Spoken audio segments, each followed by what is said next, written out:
네, 안녕하세요. 웰페이스에서 관세평가 강의하고 있는 황성택이라고 합니다. 반갑습니다.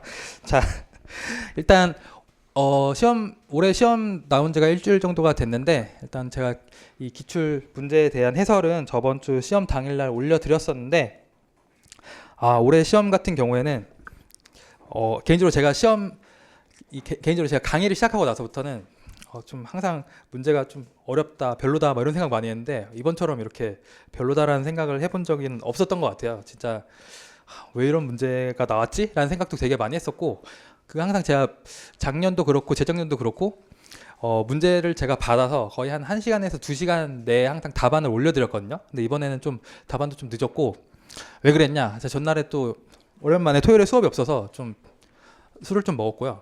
그래서 약간 좀 정신이 몽롱한 상태에서 문제를 봤는데 너무 풀기 싫더라고요. 그러니까 아마 실제 시험장에 가셨던 분들도 되게 의욕 떨어지고 약간 그랬을 것 같거든요. 그래서 아까 정신도 몽롱하고 막 문제도 너무 풀기 싫고 막 그렇더라고요. 그래서 약간 좀 늦춰졌지만 어쨌든 이 문제에 대해서 좀 다시 한번 설명을 드리도록 하겠습니다. 뭐 총평이라고 되어 있는데 뭐 전반적으로 좀 별로였어요. 자, 그래서 일단 한번 보도록 할 건데, 문제 1번 같은 경우에는 일단 수량 할인에 대한 내용이 주요 이슈예요.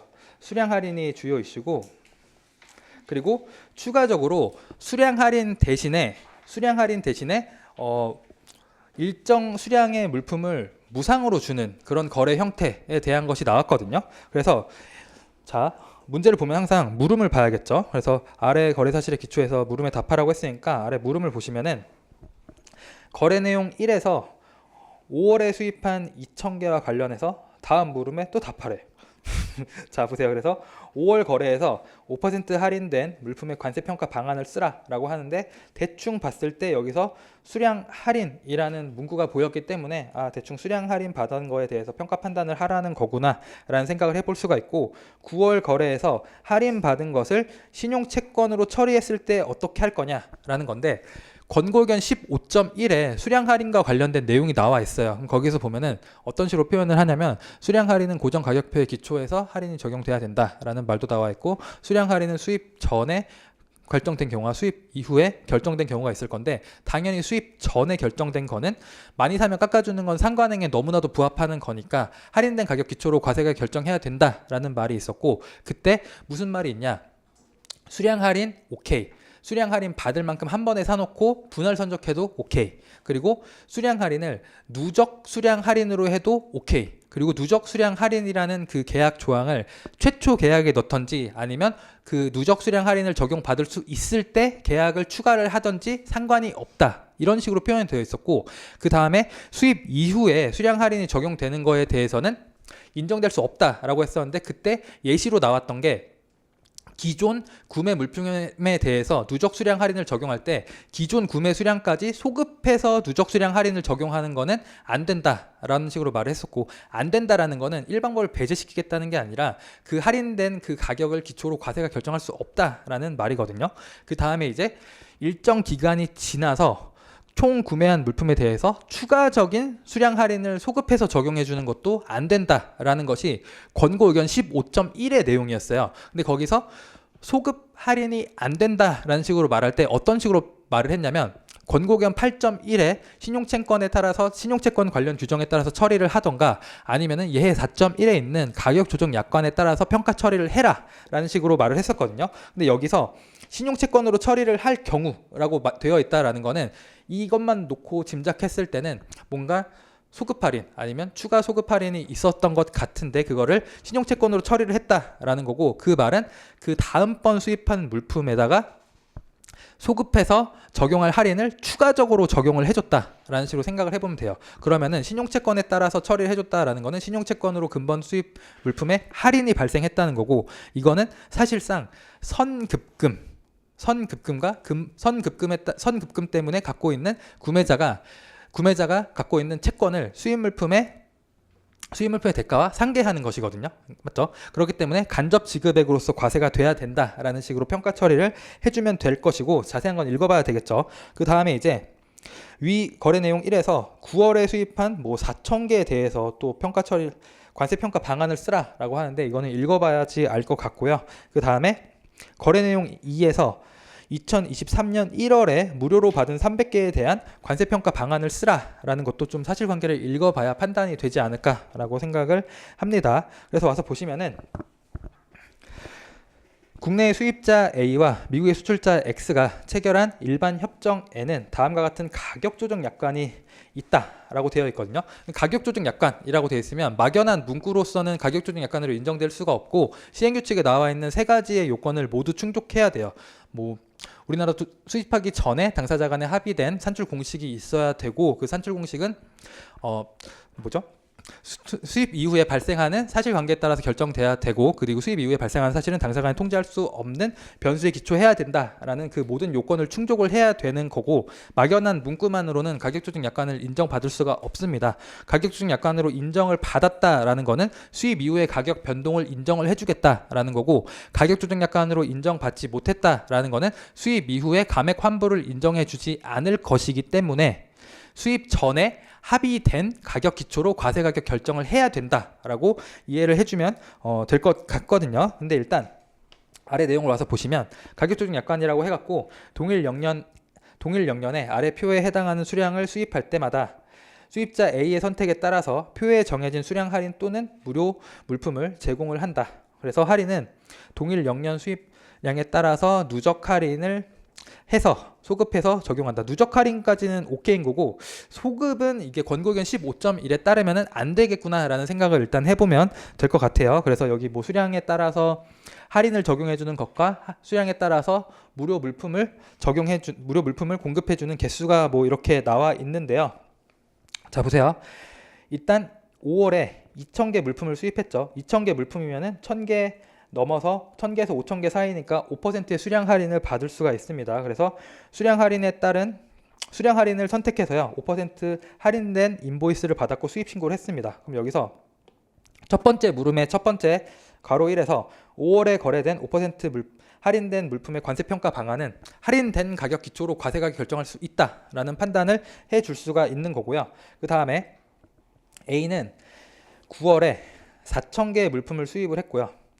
수량에 따른 가격 할인을 선택해서 9월에 수입한 것은 10% 할인을 적용을 받았대요. 왜냐하면 4,000개는 사실상 1,000개에서 5,000개 사이이지만 2,000개 플러스 4,000개를 하면 6,000개가 되는 거죠. 그렇기 때문에 5,000개에서 10,000개 사이니까 10% 할인을 적용받을 수가 있는 거고요. 그리고 이거에 더해서 5월에 수입한 2,000개에 대해서 5% 할인이 소급해서 적용이 됐다라는 거거든요. 그래서 이거를 이 소급해서 적용된 이 할인에 대해서 신용채권으로 처리를 했다라고 한다면은 9월에 수입된 4,000개의 물품은 10% 할인을 받았을 거고 거기에 추가로 이 2,000개에 5%에 대한 할인을 더 받았을 거거든요.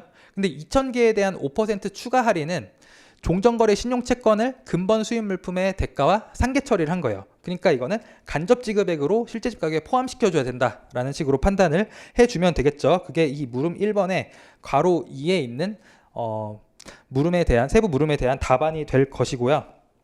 그 다음에 이제 물음 2에서 9,000개 9월에 4,000개 수입한 건 어떻게 처리할 거냐? 라고 하면은 9월에 수입한 4,000개는 누적 수량 할인을 적용받았기 때문에 저 10% 적용해서 수입 신고하면은 된다. 이런 식으로 판단을 해주면 되겠죠. 사실 좀 물음을 너무 세부적으로 좀 쪼개놔서 더 헷갈리게 약간 생각이 들거든요. 그냥 처음부터 거래 내용 1번에서 5월에 수입된 거랑 9월에 수입된 거 평가 처리해라. 그리고 이 건에 대해서 5월에 수입한 2,000개에 대한 추가 할인은 신용채권으로 9월 수입분에 처리를 했다. 이렇게 해놓고 그냥 5월 수입분, 9월 수입분에 대해서 각각 평가 처리하라라고 하면은 더 나을 텐데 약간 물음을 이렇게 좀 더 약간 인위적으로 쪼개놔서 개인적으로 읽고 그 다음에 답안을 작성하고 할 때 도대체 뭘 어떻게 쪼개서 해야 되나 이런 약간 고민이 좀 더 있지 않았을까라고 생각을 합니다. 그 다음에 이제 거래 내용 2번을 보시면 A는 5월에 2,000개, 그 다음에 9월에 4,000개를 수입했으나 수량 할인, 가격 할인을 받지 않았고요. 12월에 5,000개 물품을 추가로 수입하고 무료 물품을 선택해서 2023년 1월에 300개의 무료 물품을 제공받았다. 그래서 2,000개를 사고 4,000개를 사고 그 다음에 또 5,000개를 샀거든요. 그러면 만 개를 넘게 산 거죠. 만 개를 넘게 샀는데 그동안 수량 할인 안 받고 기모으고 있다가 뭐 어떻게 했어요? 300개를 달라고 한 거예요. 300개를 이렇게 받은 상황인 건데, 그럼 이 상황에서는 이거에 대한 판단 결정은 되게 애매한 상황이거든요. 이걸 제가 수업할 때도 항상 설명드렸던 게, 이거에 대해서 어떻게 보면은 권고 의견 15.1의 논리에 따라서 본다면 일정 기간 동안 구매한 수량에 대해서 추가적인 수량 할인을 소급해서 적용해주는 거기 때문에 여기서는 수량 할인이 인정될 수 없다라는 것과 동일한 논리로 보면은 이거는 무상으로 수입된 것으로 봐야 된다라는 식으로 생각을 해야 될 건데, 최근에 대법원 판례에서 나왔던 거는 이러한 경우에도 이거는 최종 일정 기간에 걸쳐서 최종 구매한 수량과 최종 지급한 금액을 기준으로 최종 단가가 결정되는 가격 조정 약관으로 봐야 된다라는 식으로 판단을 한 협의회 결정도 있었단 말이죠. 그래서 제가 생각했을 때는, 제가 그동안 강의하고 할 때 이렇게 생각을 했었어요. 이거는 지금 대법원 판례랑 관세청의 의견, 협의회 결정 사항이랑 다른 내용인 건데, 대법원에서 관세청이 져서 출제가 좀 되기가 어렵지 않을까라는 식으로 저는 생각을 했었거든요. 근데 출제가 돼서 좀 놀랐어요. 출제가 돼서 좀 놀랐는데, 일단 출제가 됐고, 그래서 만약에 이게 출제가 되면 어떻게 해야 되나라는 생각을 할 때는, 제가 항상 생각할 때 애매한 부분은 양쪽의 의견을 다 써주는 게 이 수험생 입장에서는 가장 합리적이고, 그게 가장 답안 쓰고 나서 마음이 편하다라고 저는 생각했거든요. 그래서 답안을 쓸 때도 여기다가 협의회 결정에서는 이런 식으로 판단을 하고 있다. 그러니까 협의회 결정으로 봤을 때는 이거는 무상으로 수입된 거기 때문에 일반법이 배제가 돼야 된다. 다만 대법원 판례에서는 이러한 결정도 있었다 라는 식으로 답안을 써놨습니다. 그래서 답안 내용을 한번 보시면은, 뭐 첫 번째 물음에 대해서, 물음의 첫 번째 물음의 첫 번째 괄호의 내용을 보시면은, 일단 목차는 관세평가 방안을 쓰라고 했는데, 일단 저 같은 경우에는 위에다가는 규정을 다 일단 나열을 해놨고, 되게 퀄리티 좋은 답안을 여러분이 실제 못 써요. 그리고 모범 답안도 이렇게 막 어떻게 보면은 그냥 왜 규정을 붙여 넣어놨냐라는 식으로 생각할 수 있는데, 실제 시험에서도 요 정도만 써도 되게 잘 쓰는 수준이거든요. 그렇기 때문에 그런 수준으로 좀 써놨고요. 그래서 일단 처음에는 수량 할인과 관련된 규정들을 좀 이렇게 권고용 15.1에 있는 그러한 내용들을 좀 써놨고, 그 다음에 관세평가 방안에서는 평가 판단에 대한 내용을 써놨습니다. 우리가 답안을 쓸 때는 규정을 쓰고 판단을 쓰는 답안도 있고, 어떤 답안에서는 판단을 쓰고 그에 대한 근거 규정을 쓰는 답안도 있거든요. 답안을 서술하는 방식인 건데 어떻게 쓰든지 상관없어요. 다만 문제에서 순서를 정해줬으면 그 순서에 맞춰서 써야 되지만, 지금 같은 경우는 관세평가 방안을 쓰라고 한 거지, 뭐 판단 쓰고 근거 써라 라고 쓴다든가, 아니면 근거를 쓰고 판단을 써라 라는 식으로 순서를 정해주지 않았기 때문에 편한 방식에 따라서 답안을 서술해 주시면 되는 건데, 이게 다 일장일단이 있거든요. 판단 먼저 쓰는 거랑 근거 먼저 쓰는 거랑 되게 일장일단이 있는데, 뭐 판단 먼저 쓰는 거는 깔끔해 보여요. 답안이 되게 깔끔해 보이는데 쓰기가 좀 어렵다. 그리고 쓰다가 판단 A라고 딱 해놓고 쓰는데 아래서 똑같은 근거를 쓰다가 아차 싶으면 위에 올라가서 다 지워야 되거든요. 근데 판단을 A로 쓰든 B로 쓰든 근거 규정은 거의 비슷비슷합니다. 그래서 근거 규정을 쓰고 판단을 쓴다라고 하면은 일단 쓰기가 좀 쉽다. 그리고 쓰다가 나중에 생각이 혹시라도 바뀌더라도 판단해서 답만 바꿔주면 되기 때문에 오히려 그러한 장점도 좀 있다라는 식으로 생각해 보시면 될 것 같고, 목차를 좀 잘 쪼개주고, 그리고 이렇게 글씨도 좀 이쁘게 잘 쓰고 한다라고 하면은 판단을 먼저 안 쓰고 그냥 근거 쓰고 판단 써도 잘 읽히거든요. 그래서 그런 식으로도 좀 활용해 볼 수가 있습니다. 그래서 수량 할인에 대한 내용을 좀 써놨고, 그래서 수량 할인 기초로 할 수 있다라고 첫 번째 답안을 써놨고요. 그 다음에 이제 신용채권 처리 시 관세평가에 대해서는 일단 의의에서는 소급 할인에 대한 내용은 뭐 권고 의견 8.1이나 가격 조정 약관에 따라서 처리를 해야 된다라고 해놨고요. 이제 그 아래에서는 권고 의견 8.1에 있는 내용과 실제 지급 가격에 대해 설명하고 있는 관세법 30조 2항에 있는 그러한 근거 규정들을 써놨고, 그 다음에 평가 방안에서는 그래서 상계하는 것이니까 간접 지급액으로 실제 지급액에 포함돼야 된다라는 식으로 판단을 해놨고요. 그 다음에 이제 두 번째 물음에서는 이제 여기서는 누적 수량 할인 적용한 거 어떻게 할 거냐라는 거에 대한 판단을 해주시면 되는 거고, 누적 수량 할인은 오케이. 근데 누적 수량 할인을 한다는 거는 기존에 구매한 수량을 고려해서 근본 수입 물품의 단가를 적용한다라는 거랑 똑같거든요. 근데 이거에 대해서 권고용 15.1에서 뭐라고 말하고 있냐면, 이건 거래가격 배제되는 조건 또는 사정 아니다라는 식으로 말했으니까 그런 내용도 좀 서술을 해서 판단을 해주시면 될 것 같고요. 그 다음에 이제 물음 3번에서는 저는 일단 협의회 결정 먼저부터 썼거든요. 협의회 결정 먼저 쓰고, 그 다음에 한편 이런 판결도 있다. 그래서 약간 어떻게 보면 비겁한 거고 어떻게 보면은 셉셉인데, 그러니까 옛날부터 이랬어요. 옛날부터 그 제가 공부할 때도 항상 관세 평가에서는 답이 갈리는 부분이 있어요. 답이 좀 갈리는 부분들이 몇 군데 있거든요. 예를 들면은 간접 지급액 쪽에서도 뭔가 판매자가 구매자에게 일정 의무사항을 부과하면서 할인을 해준 경우, 그래서 구매자가 그 할인에 대한 의무사항을 이행하면서 어떠한 비용이 발생한 경우에 어떻게 처리를 해야 되냐, 이런 거에 대해서도 실제 기출이 됐었고 14년도와 18년도 문제 1번에서 기출이 된 바가 있었거든요. 그런 데서도 약간 답안이 갈리고 그렇게 있긴 한데, 전 항상 제가 강조하는 거는 둘의 의견을 항상 다 답안에 녹일 줄 알아야 된다. 왜냐면 그렇게 쓰는 게 가장 어떻게 보면 합리적인 답안이고 가장 차선책이라고 생각을 하거든요. 차선책이라고 생각을 하니까 여기서도 약간 그런 느낌으로 써놨고요.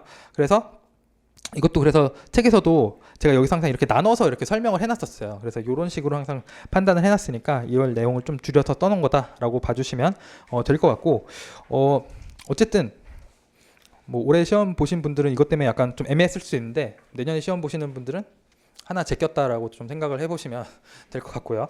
자, 그 다음에 이제 두 번째 문제를 보시면은 시가 역산율에 대한 내용이 나왔는데, 이거는 진짜 말도 안 되는 게, 자, 물음을 보면 위의 내용을 참고해서 과세가격과 시가 역산율 계산 공식을 기술하시오. 계산 공식이 여기 아래와 같거든요. 이거를 아는 사람 있나? 라는 생각이 좀 들었어요. 저 공부할 때도 한 번도 안 받고 수업하면서도 한 번도 안 했거든요. 이거 수업 때 하는 분이 없을 거예요. 있으면 그리고 안 되고, 그리고 이거는 제가 생각했을 때는 아마 올해 시험 보러 가신 분들 중에 이거 뒤에 있는 숫자를 내신 분이 있을까라는 생각을 해보거든요. 제가 봤을 때 진짜 한 명도 없을 것 같은데 있을 수가 없어요. 이거 제가 생각했을 때는 있을 수가 없고, 이거 출제된 거는 진짜 말도 안 되고 거의 그냥 다 없는 없는 문제라고 생각을 해도 될 정도로 풀 수가 없거든요. 그러면 저도 이거 솔직히 이번에 처음 풀어봤고, 이 규정 찾아갖고 풀고 막 이거 계산하려니까 막 좀 아찔하잖아요. 그래서 챗GPT한테 이거 주고 풀라고 해봤거든요. 그리고 제가 엑셀로도 막 돌려봤어요. 챗GPT가 자꾸 틀리는 거야.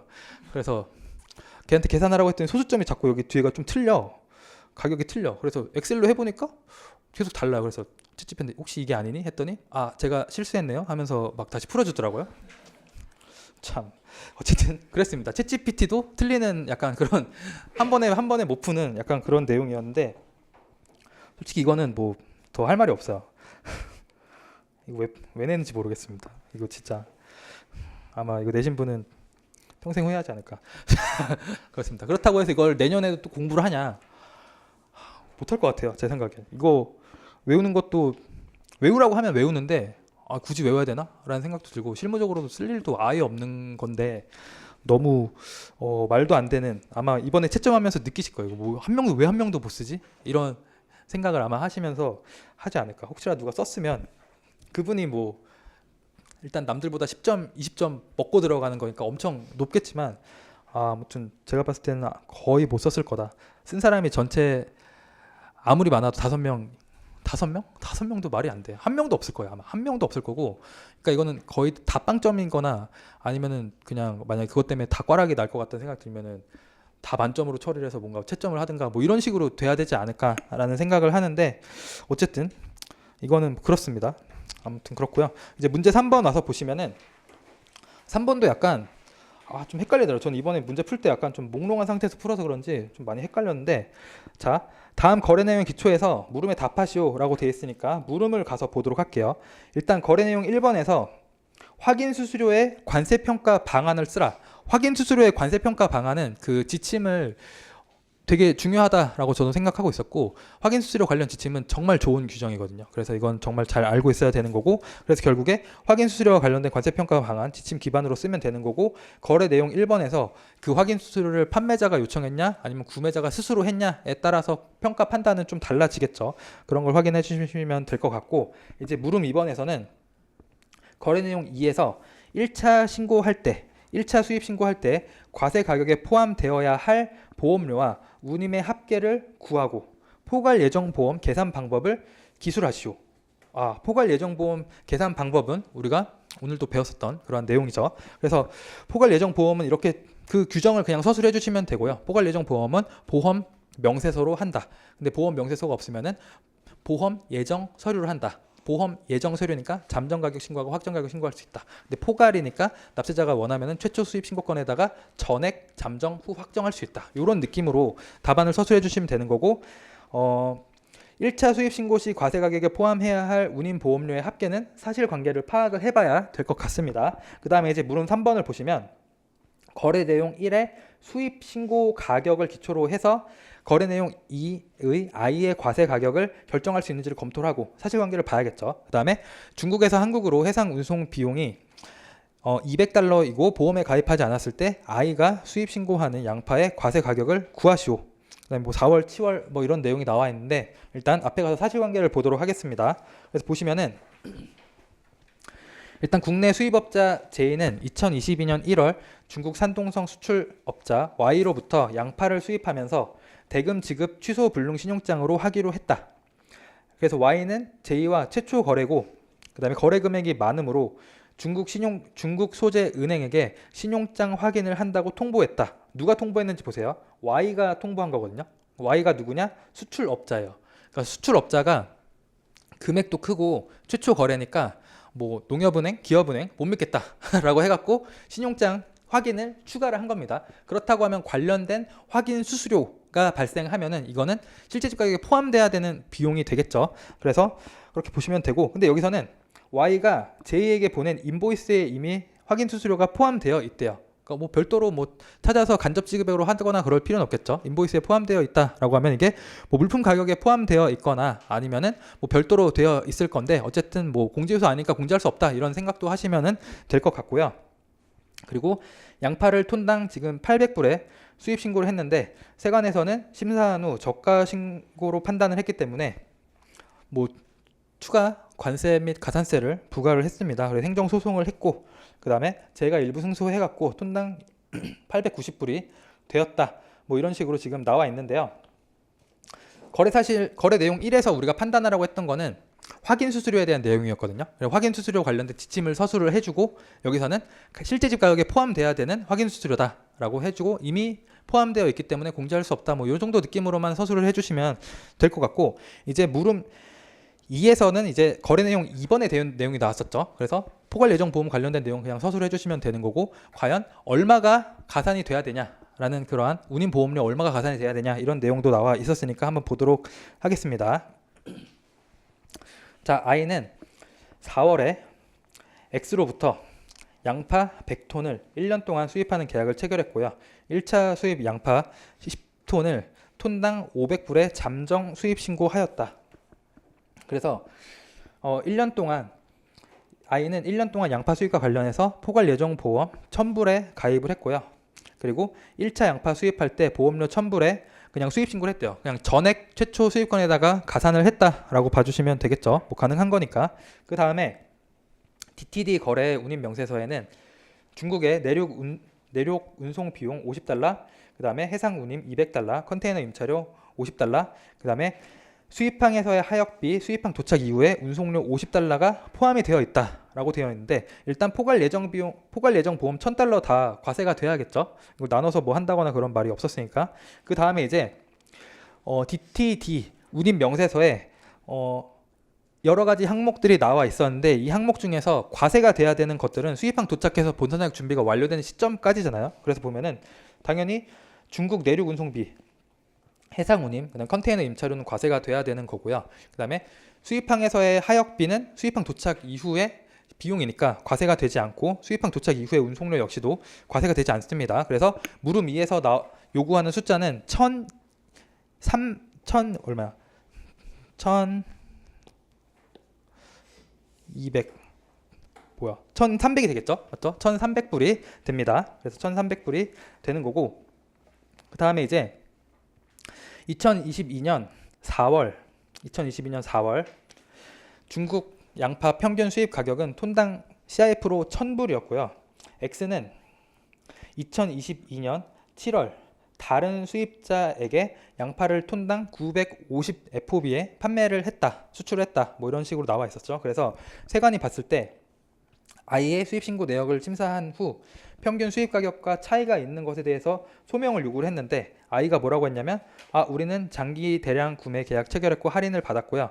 양파 재배 환경이 좋지 않아서 품질이 좋지 않고 가격이 저렴한 내륙 지방으로부터 수입했다고 주장을 했습니다.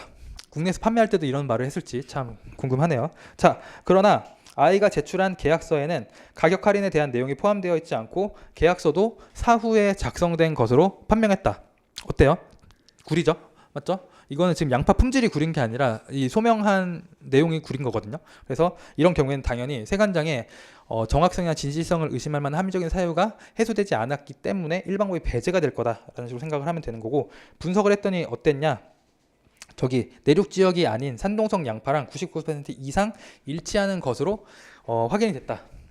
뭐 거의 범죄자입니다. 자, 그래서 이렇게 보시면 될 것 같아요. 그래서 세 번째 물음에서는 뭐라고 나와 있었냐면, 일단 지금 500불로 수입 신고를 했는데 그 가격은 배제가 될 거고 이제 대체평가 방법에 따라서 할 건데, 이때 거래 내용 1에 제2의 수입 신고 가격 기초로 할 수 있냐 없냐라는 건데, 거래 내용 1에서 제2가 수입 신고한 가격은 얼마냐면 지금 톤당 800불이거든요. 톤당 800불로 수입 신고를 한 거예요. 톤당 800불로 수입 신고를 했는데 이 신고 가격은 지금 과세 가격으로 인정되지 않았죠. 그러니까 당연히 과세 가격으로 인정되지 않은 것이기 때문에 저 가격 기초로는 과세 가격 결정할 수가 없고요. 그럼 이제 I가 수입한 물품에 I가 수입한 그 10톤에 대해서 과세 가격을 구해야 되는데, 사실 문제가 좀 이상하다라고 여기서 느꼈던 게, 앞에서는 포괄 예정 보험을 들었다라고 막 해놓고 갑자기 여기서는 또 뭐 보험을 또 가입하지 않았다 뭐 이런 식으로 돼 있어서 약간 문제가,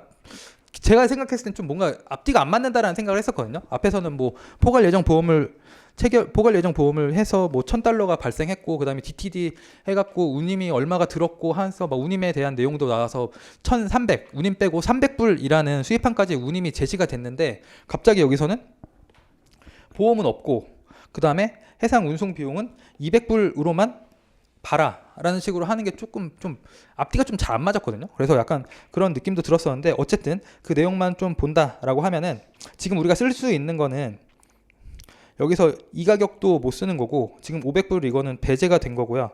그 다음에 평균 수입 가격 뭐 이런 거 기준으로 과세 가격 결정하는 것도 말이 안 되죠. 그래서 7월에 다른 수입자에게 양파를 톤당 950불에 판매한 게 있으니까 우리가 지금 써야 되는 거는 요 가격을 기준으로 쓸 수가 있겠구나 라는 식으로 생각을 해보시면 되고요. 그 다음에 지금 해당 물품은 4월이고 저 물품은 7월이거든요. 그래서 요거 두 개도 지금 60일이 넘는 차이가 나고, 또 이렇게 계절 영향을 많이 받는 건 또 30일이라는 규정도 있기 때문에 지금 같은 경우에는 바로 이 3방법을 쓰긴 어렵고, 그 다음에 이 양파에 대한 것도 유사물품으로 판단을 해야 됩니다. 그래서 이게 저도 처음에는 동종동질 물품으로 생각을 했었거든요. 근데 이게 다른 그 협의의 결정이라기보다는 여기 뒤에 가서 보시면은 조심 사례나 이런 데서 최근에 나온 건 아니죠. 뭐 2019년이니까 뭐 신선 양파 무슨 사례가 있더라고요. 양파 사례를 보니까 거기서도 뭐 이렇게 얘기를 했었어요. 1방법이 배제가 됐고 대체평가 방법으로 해야 되는데 뭐 농산물의 특성상 동종 동질이 없으니까 32조를 31조 못 적용하고 유사물품으로 해야 된다 뭐 이런 식으로 판단을 했었는데, 이게 뭐 그렇게 중요한가? 라는 생각을 했었거든요. 사실 그때도 해당 물품의 거래 가격이 배제가 되고 나서 이제 대체평가 방법으로 가면은 이 대체평가 방법에서 다른 양파들의 가격이 있으면 이걸 기초로 몇 방법을 쓸 거냐가 중요한 게 아니라 거기서 요건을 충족하는 게 있으면은 그걸 기반으로 해서 어느 가격을 쓸 거냐라는 거의 차이라서 사실 저런 게 그렇게 중요할까라는 생각을 하지 않았었는데, 저걸 문제로 출제하셔갖고 좀 놀랐습니다. 저것도 많이 놀랐어요 이번에. 문제를 보고 저 문제 이상하게 많이 낸다라는 생각을 했습니다. 어쨌든 이 가격 기초로 과세 가격을 결정을 해야 된다라는 판단을 해주셔야 되는 거고, 60일 지났으니까 뭐 3방법 안 되고 6방법으로 가서 이제 그 선적일에 대한 요건을 신축적으로 적용을 하면은 이 7월의 가격을 쓸 수가 있을 거다. 그래서 지금 7월의 가격으로 쓴다고 하면은 950불인데 이게 톤당 가격인 거고, 우린 지금 10톤에 대해서 과세 가격을 구해야 되니까 9,500이 되겠죠. 그럼 플러스 여기다가 200불을 더하면은 9,700불이 될 것이다 라는 식으로 물음 3에 대한 답안이 나와야 된다라는 건데, 개인적으로 좀 자꾸 사실관계랑 물음이랑 여기가 막 앞뒤가 말이 좀 잘 많이 안 맞더라고요. 그래서 별로였다.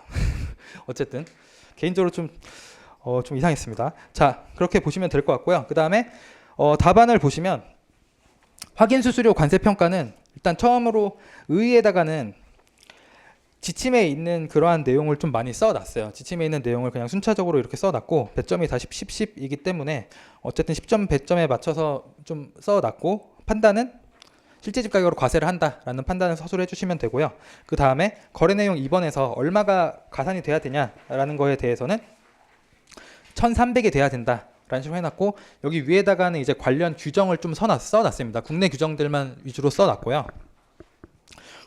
그다음에 포괄 예정 보험 계산 방법도 고시에 있는 내용을 서술을 해주시면 되는 거고 그 다음에 I가 수입한 양파 과세 가격 결정할 때 거래 내용 1 쓸 수 있냐라고 하면은 거래 내용 1에서 J가 수입 신고한 800불은 배제가 됐죠. 800불은 배제가 되고 890인가? 뭐 그렇게 과세가 결정했으니까 수입 신고한 800불은 쓸 수가 없다. 왜냐하면 과세 가격 기초로 과세 가격으로 인정된 바가 없으니까 과세가 인정되지 않았으니까 쓸 수가 없다라는 식으로 판단해 주시면 되고 그 다음에 I가 수입하는 과세 가격 양파의 과세 가격 보시면은 일반법에 대해서는 이제 세관장 합리적 의심에 대한 내용을 서술을 해놨고요. 여기서도 뭐 다 쓸 필요 없이 필요한 것들만 서술해 주시면 돼요. 지금 국제거래 시세랑 이런 게 좀 차이가 있었기 때문에 원유, 광석, 곡물은 아니지만 등이 있죠. 뭐 야채니까 국제거래 시세가 있는 뭐 야채인데 국제거래 시세랑 현저한 차이가 있어서 자료 제출하라고 요청했는데 자료 제출 요청 했을 때 잘 못하면은 일반법 배제한다라는 말을 써놨고 그 다음에 이제 대체평가 방법에서도 3방법에 대한 내용을 좀 서술을 해놨고요. 그 다음에 3방법에 대해서도 서술을 해놓고 그 다음에 이제 6방법에 대한 내용까지도 그냥 규정들을 계속해서 서술을 해놨고요. 나열을 해놨고 그 다음에 이제 판단을 할 때는 유사물품으로 봐서 6-3방법이라고 해갖고 그러니까 6방법에서 신축적으로 적용을 해서 9,700불이 된다. 이렇게 판단을 해놨습니다. 그래서 약간 옛날에는 되게 비용을 많이 줬거든요. 비용을 되게 많이 줘놓고 그러니까 물품 하나에 대해서 비용을 되게 많이 줘놓고 아니면은 물품 하나에 대해서 사실관계를 되게 많이 주면서 이거는 뭐 제한 쪽에서 검토를 해봐라. 이거는 뭐 조건 또는 사정 쪽에서 검토를 해봐라. 한 다음에 그래서 일방법으로 하기로 했어. 그럼 이 비용은 간접 지급액을 볼 거냐? 아니면 이 비용은 뭐 가산 요소로 볼 거냐? 이 비용 공제할 수 있어 없어? 막 이런 거 막 물어보고 그런 문제였었는데 요즘에는 약간 되게 사실관계가 단편적으로 약간 주어지는 게 좀 맞는 것 같아요. 그냥 비용 물품 하나 줘놓고 그냥 이상한 것 좀 줘놓고 막 이렇게 하는 좀 그렇습니다. 좀 약간 문제 출제 내용이 좀 자꾸 후퇴하고 있는 느낌이 좀 들긴 하는데 그렇고 이때 문제 4번에서 보면은 이거는 진짜 옛날에 10점짜리도 이렇게 나오면 쓸 게 없다라고 할 정도로 그런 느낌? 딱 옛날 10점 정도의 그 문제 길이의 그 퀄리티거든요. 그래서 지금 보시면은 위 거래에서 적용될 과세가격 결정 원칙을 쓰래요. 위 거래에서 뭐가 적용될지 모르겠지만 과세가격 결정 원칙은 일방법이거든요. 근데 사실 저는 여기 답안에서 30조 1항만 써놨는데 6점 받으려면 더 써야 돼요. 더 써야 되는데 뭘 써야 되냐? 실제집 가격에 대한 정의도 간략하게 써주고 뭐 가산요소에 대한 내용도 간략하게 써주고 6점이면 한 페이지 정도 쓰면 되거든요. 그래서 이것보다는 조금 더 써주시면 좋을 것 같고 그 다음에 물음 2를 보면은 과세가격 결정할 때 아부다비 상사가 부부한 보험료와 한국 상사가 별도로 부부한 전쟁 보험료의 관세 평가 방안과 그 근거를 제시하시오. 지금 같은 경우에는 방안을 쓰고 근거를 쓰라라고 했죠. 그렇기 때문에 이 답안에서는 방안을 쓰고 근거를 썼어요. 아까는 계속 제가 의 쓰고 근거 쓰고 이렇게 했었거든요. 아무튼 이번에 출제하시는 분들은 방안을 엄청 좋아하나 봐요. 방밖에 안 나가나 봐. 자, 어쨌든 그렇습니다. 자, 그렇고요. 이제 거래 내용을 보면은 사실 여기서 좀 고민을 했던 이유는 이게 다야? 문제가 이게 단가? 라는 생각을 했었거든요. 뭔가 숨겨진 게 있나? 뭐 이런 생각을 되게 많이 하게 하더라고요. 이게 끝인가? 이런 생각을 많이 했었는데 한국 상사는 아부다비 상사와 인코텀즈 2020 CIF 부산 규칙으로 물품 수입 계약을 체결했습니다. 그래서 아부다비 상사는 한국 상사를 위해서 부산까지의 보험을 ICCC 뭐 최소로 한 거죠. 부보하였고 그 다음에 한국 상사는 중동에서 발생하는 전쟁 위험을 담보하기 위해서 협회 전쟁 약관을 별도로 부보를 했다라고 되어 있어요. 그러면 이 두 번째 물음에서 아부다비 상사가 부보한 보험료는 얘는 물품 매매 계약으로 봤을 때 실제집 가격에 포함되어 있을 것으로 우리가 판단을 하면 되겠죠. 그렇게 판단을 해주면 되고 그 다음에 한국 상사가 별도로 부보한 것 같은 경우에는 지금 수입판까지의 운임 보험료를 판매자가 부담하기로 했지만 추가적으로 구매자가 부담한 보험료이기 때문에 해당 금액 역시 가산을 해줘야 된다. 실제 집가격에 포함되어 있지 않기 때문에 가산을 해줘야 된다라는 내용을 서술해 주시면 되고, 그게 관세평가 방안이 될 거고요. 그럼 이것과 관련된 근거 규정은 고시에 나와 있는 운임 등이 실제 집가격에 포함되어 있냐 아니냐라는 걸 기준으로 판단을 해야 된다라는 그 규정을 서술해 주시면 돼요. 사실 저는 여기다가 다 써놨거든요. 14점이니까 도대체 14점을 받으려면 뭘 해야 되나 라는 생각을 되게 많이 했었어요. 이거 뭐 배점이 거꾸로 된 게 아닌가 라는 생각이 들 정도로 많이 했었는데, 사실상 이번 사례에서는 여기 첫 번째의 내용으로 끝난단 말이죠. 왜냐하면 CIF로 했었고, CIF로 했으니까 수출 판매 계약에 따라 수입판까지 운임 등을 판매자가 지급하기로 한 경우에 해당하니까 사실상 이것만 쓰면 되거든요. 근데 제가 생각했을 땐 아마 이번 시험이라고 하면은 시간이 좀 많이 남았을 거예요. 문제 2번 다 버리고 그렇게 했고, 문제 4번도 되게 짧고 이러니까 그래서 그냥 다 넣어놨습니다. 그래서 다 넣어놨고, 아마 내년에도 뭐 여러분이 비슷한 문제를 만나거나 할 수 있는데 시간이 남으면 그냥 마지막까지 다 하나라도 더 쓰는 게 맞거든요.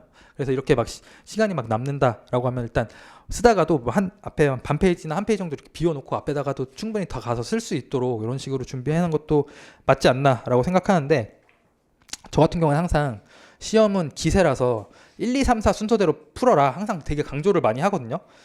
진짜 그게 약간 전혀 상관없긴 한데 그 자신감이거든요. 근데 만약에 저도 실제 시험에서 2번 문제 봤으면 저도 아마 1, 3, 4 쓰고 2번에다가는 딱히 뭐 못 썼을 것 같은데, 그래도 빈칸으로 내는 거는 안 되거든요. 빈칸으로 내는 건 안 되니까 만약에 저였으면은, 이게 어쨌든 여행자 휴대품이잖아요. 여행자 휴대품이기 때문에 여행자 휴대품에 대한 시행규칙 내용을 좀 서술을 해줬겠죠. 시행규칙에 대한 그 내용을 서술해주고, 이거는 뭐 못 써.